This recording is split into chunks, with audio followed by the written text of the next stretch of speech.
Alright, now we're in the last DLC mode, End of Zoe. So, the first weapon I'm gonna go over, it's not really a weapon. It is your essential defense in End of Zoe, and what makes End of Zoe, in my opinion, really fun. Your bare fists. So, you are controlling Joe Baker, brother of Jack Baker and uncle of Zoe and Lucas and whatnot. But yeah, he is well trained with his fists. Rumor has it he's the one who trained Chris in his melee move. But no, that's totally a fan thing. But anyway, yeah, bare fist, it is a weapon in itself. It does take up a slot. It is mandatory. You cannot get rid of this. You can only upgrade it, basically. I'll be getting to that shortly. For now, let's can't examine his fist other than like this, so let's test out his fists, I guess.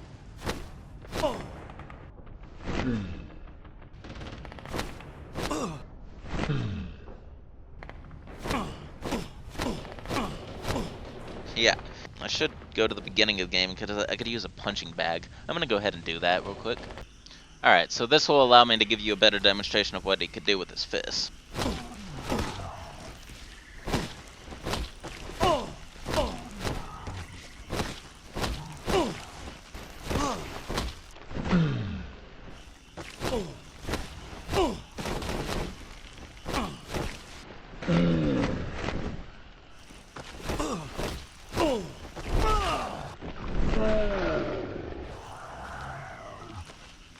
So yeah, you could do certain combos with his fist. There is a manual, his survival manual, that shows you like certain combos. So yeah, left, right, gives some fast jabs, and right, left. Yep. So yeah, there's bare fist. Now let's test it on an actual enemy.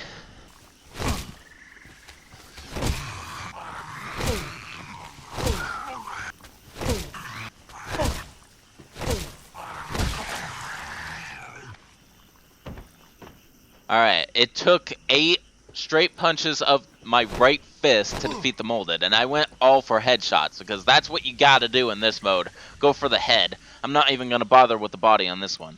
So let's see if Joe's left fist makes any difference. Yeah, I'm getting kind of detailed with this one, because it's fun.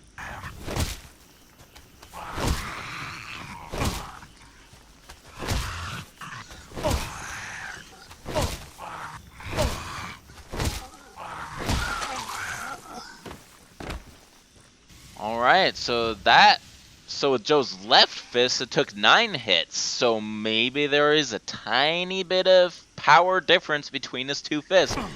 Maybe he's a right-hander, so that's why there's a little more power to his right fist. Alrighty. Well, that gave you a basic hint. Now let's try the quick jab method to see how long it takes to defeat it.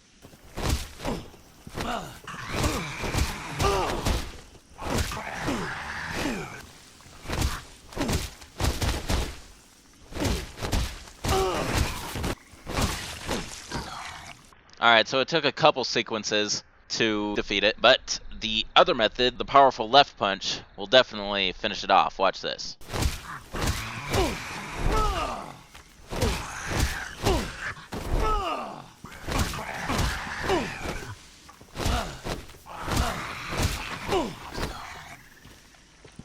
Alright, so it's not an exact science. It's almost impossible to get a proper test going. But anyway, if you manage to get that powerful left hit, that does quite a bit of damage. But in normal mode, which I'm playing at, they tend to fall before you even make it to that point. In which case, you could do a follow-up attack and stomp them.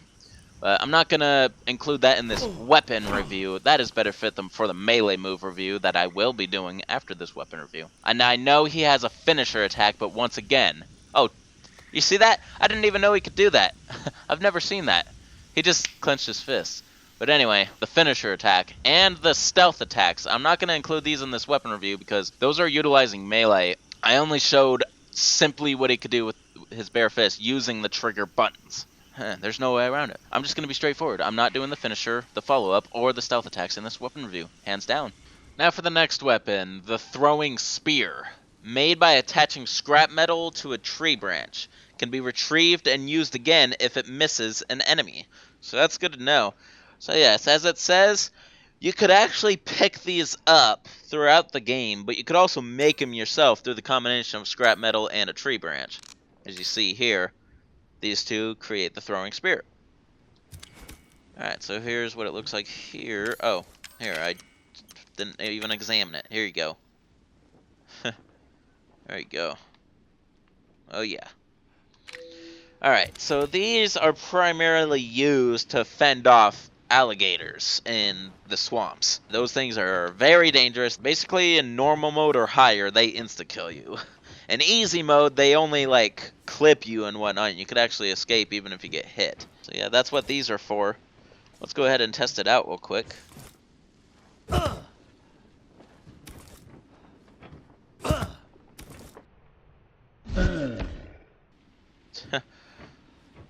Right into the ass of a dead soldier. Alrighty. So yeah, I think that's gonna do it. Let me do like a further throw to demonstrate. I wonder, could I throw straight up?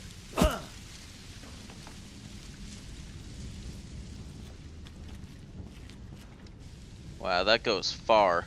Alright, so don't want to do that. Alright, so I'm gonna go ahead and I'm gonna test it out first on the enemy it's made for, the alligator, and then I'll test them on a regular molded. As you'll see here, I could actually just pick some up. Alright, here's the gator right here. Let's go right to the head. Yep. Usually only takes one spear to defeat these things.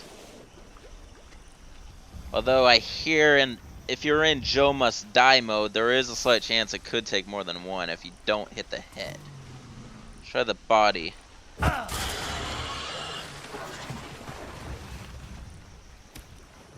Then again, I am in normal mode right now, so it probably won't be able to see. We probably won't be able to see that. Alright, so yeah, all the gators I tested it on only took one hit.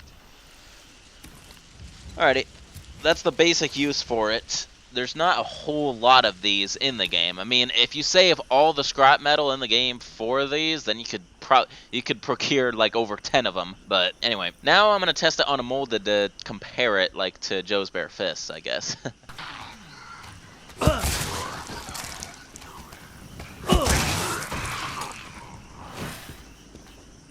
Alright, so it takes 2 spears to defeat a molded. So yeah, it's not what they're for. Of course, it only takes one if you go for the head like I did there. But yeah, I would avoid using them on molded if you could. You should save them up just for the gators, because there are quite a few gators throughout this mode. Alrighty, that is going to conclude the throwing spear.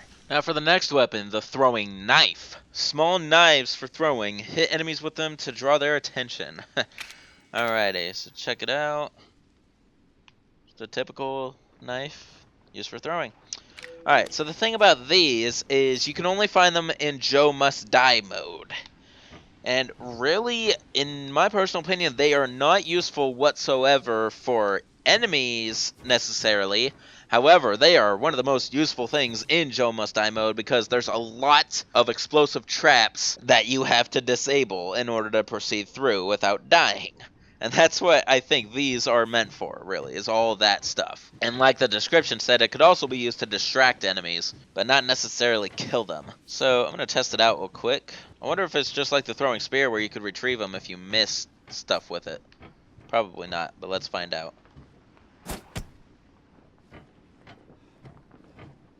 Yeah, you can't retrieve it once it's gone. Alrighty.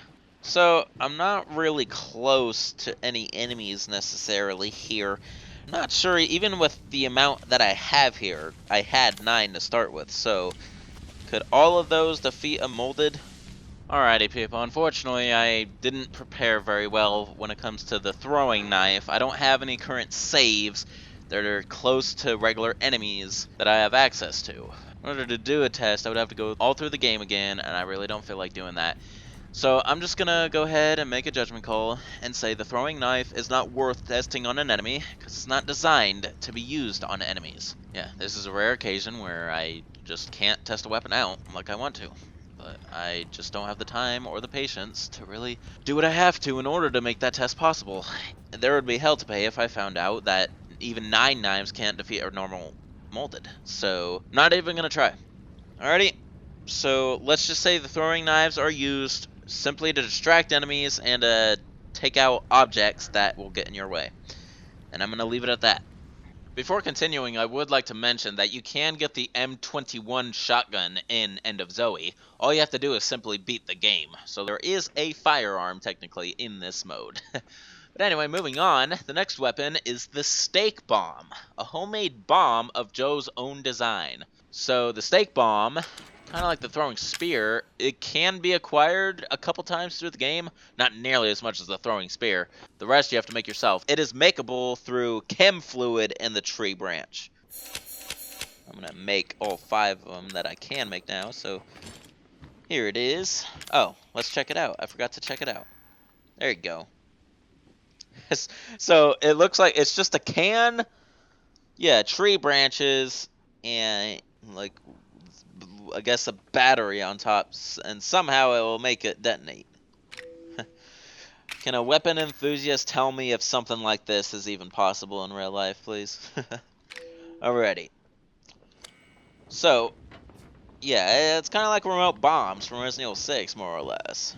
You place it on the ground, you can detonate it yourself, or it could be detonated like through if you shoot it or hit it with a throwable of some sort. But yeah. So let's test it out. Here come a big explosion. Yes, sir.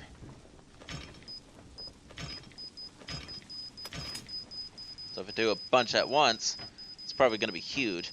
Here, this would be a better place.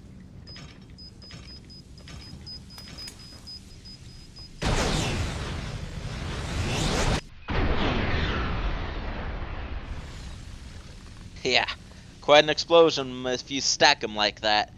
Though I don't recommend it. They are useful, and you probably don't want to waste them all at once like that. Unless you're battling the final boss, Jack. Alright, so now let's properly test it on some enemies.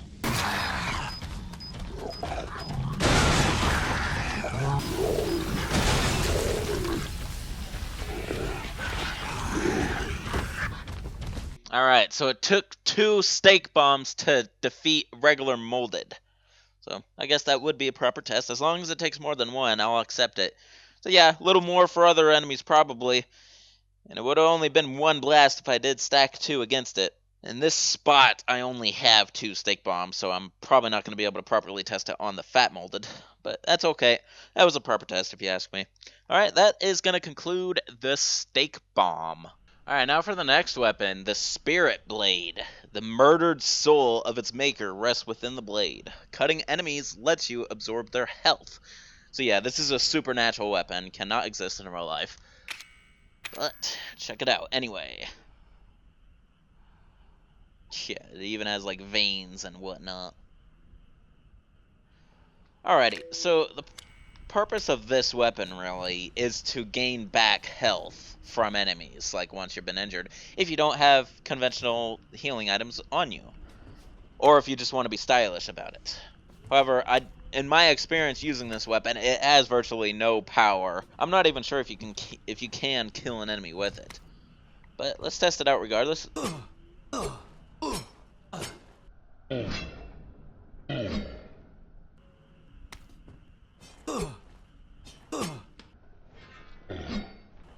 Okay, the way he's holding it is like how Ethan holds an axe, really, and maybe even the crowbar. Alrighty, so let's go ahead. So I'll test it out on some enemies. I'll try to find out if it is possible to kill him with it. One thing I totally forgot to mention is how to unlock the Spirit Blade. It is unlocked by completing the extreme challenges in normal mode for End of Zoe. This is the easiest way for me to demonstrate like this and to do it without dying. So watch the health come back. Yeah,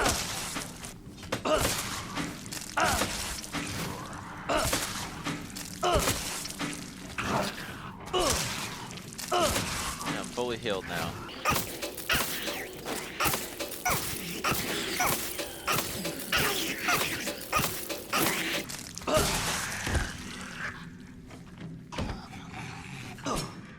Okay, so it appears you can kill Molded with the Spirit Blade. It's gonna take a hell of a lot of hits, though. Granted, I was slashing at its legs, probably the weakest damage point, but even then, it's gonna take a while, and every time you hit them, they're probably gonna retaliate in some form, so it's not recommended you try to kill with this thing. Instead, you just use it to heal yourself. Now, you're not always gonna have a nice little cheap trick like this to do it, so you just gotta be moving around a lot when you do it, alrighty? So that's gonna conclude the Spirit Blade. Alright, this is the best part of this weapon review, if you ask me. Now for the next weapon, the AMG-78, the left-hand segment of an exoskeleton that increases the wearer's strength. Hold the trigger for charge attacks. Alright, check it out. Yep. It's just an arm attachment, basically. Alright, so to show you the location... There you are, you son of a bitch. ...of the AMG-78.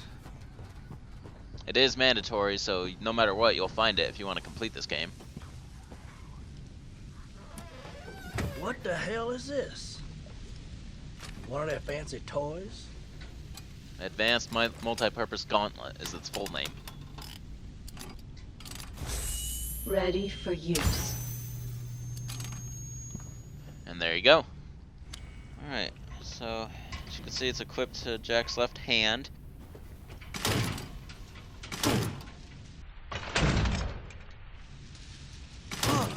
So now his punches are like a little enhanced. I could also charge it up though. Charging. There's level 1. Charging. Level 2. Charging. Charge complete. And level 3. Now I'm not sure if there is a difference between just simply pressing the trigger and actually Charging. letting it say charge. Charging. By the looks of it, there isn't. Charging. So, not sure if there really is. Alright, so let's go ahead and test it out on a molded.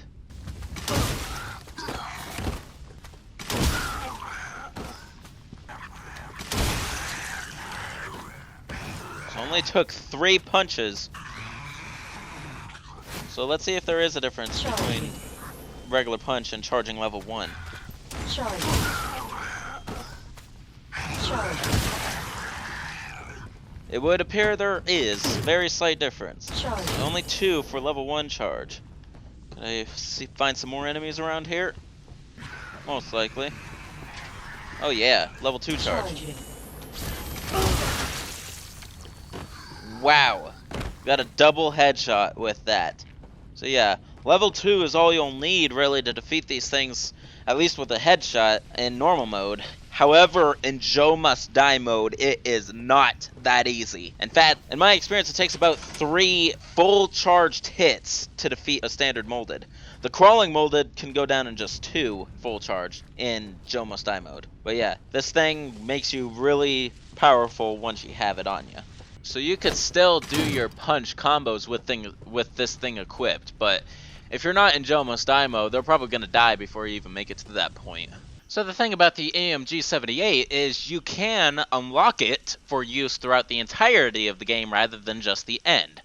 I think this is unlocked by completing normal mode, if not then just by simply beating the game. It is called the AMG-78A in this case, the left-hand segment of an AMG-78 power limited prototype. So by the sound of that description, this may for some reason not be as powerful as the regular AMG-78, but let's put it to the test. It is used exactly like the regular one, so there's no tests that need to happen here. But I'm going to go ahead and quickly test it on a molded.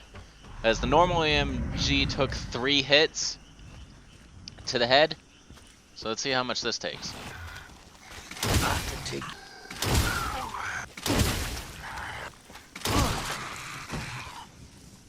Alright, so that took 4 hits. So, according to that test, the power of this AMG is maybe slightly less than the regular AMG. Kind of like how the Albert 01 that you unlock is significantly weaker than the original model. that you receive at the end of the game. But anyway, its use just the same, and if you do a full charge attack, it should only take one hit in normal mode. But like I said earlier, in Joe Must Die mode, that will not be the case. It will be more like 3 fully charged hits. Alrighty? So that's all I'm going to do about this one, since it's pretty much the same. Alright, time for the final weapon of End of Zoe, and to conclude this entire DLC weapon review. The AMG Duel. The fully powered AMG-78. Vastly increases the wearer's strength. So yes, this goes on both hands, as you can see. Yeah. Oh yeah. Here they are, both hands. Alrighty. So this is unlocked by completing Joe Must Die. You just gotta beat Joe Must Die and you'll have these. And then you can take on the final challenge, which is complete all the extreme challenges on Joe Must Die mode. Alrighty. So let's test these babies out, even though I already threw a couple punches.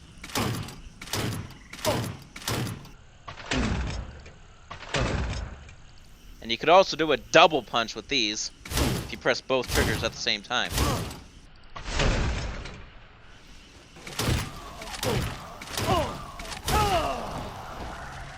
It went through the tree.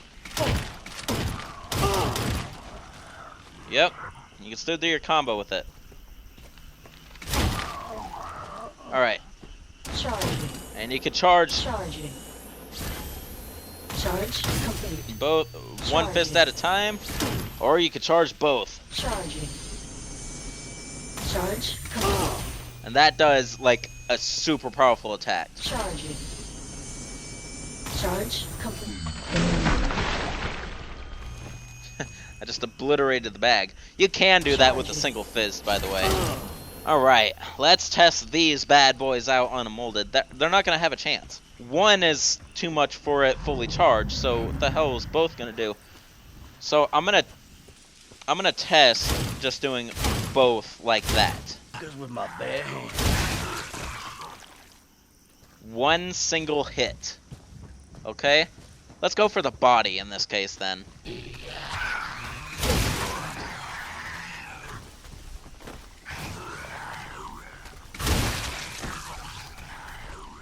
Alright, so it took 2 double hits when I went for the body.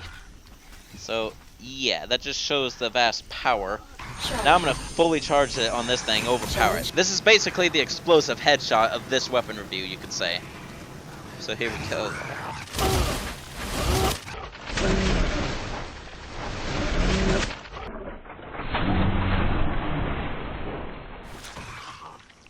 Just obliterated its ass. Alrighty, so the only way to properly test these out, to really see their firepower, I need to test it on more powerful enemies. So let's find a fat molded. Out of the way!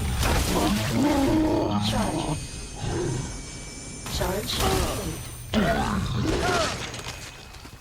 So it took 2 full charges of the dual charge to take down the fat molded.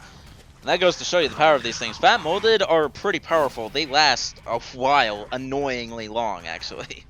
So yeah, that just goes to show you the firepower. And then of course, yeah, just a single fist was able to get a double headshot on 2 of them. Now, there's even a better enemy to test this on, really.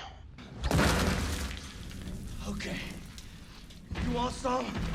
Come and get it. Charge. Charging. Charge complete.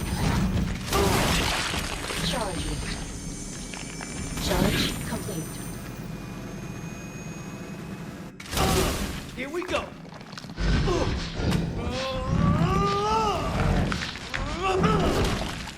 That all you got, huh? Charge complete. Charging. Charge complete. Charging. Charge complete. Charging. Charge. Charging. Fuck you!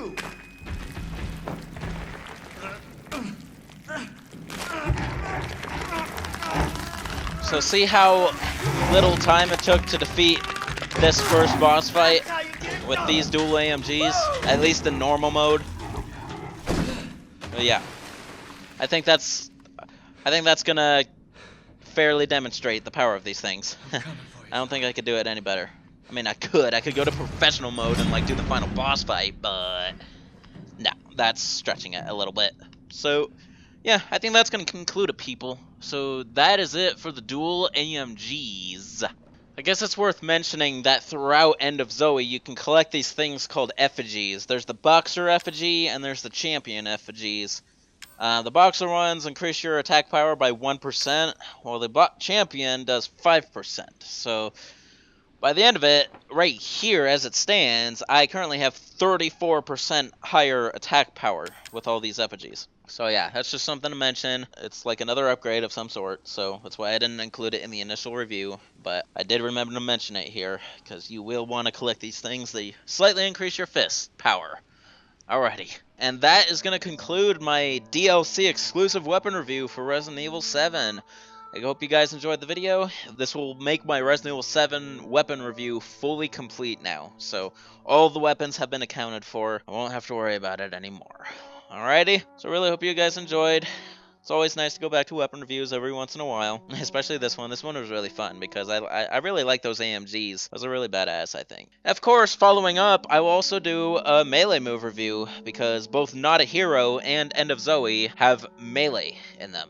None of the banned footage or other DLCs don't, unfortunately, so it'll probably be a very short melee move review, but hey, you haven't seen me do melee moves in a long time, so that should remind some people that I still verse in that element. Alrighty, so until then, this is Shankster94, aka The Gamer Shankster. Rate, comment, subscribe. Don't forget to follow me on Twitter at Shankster_94.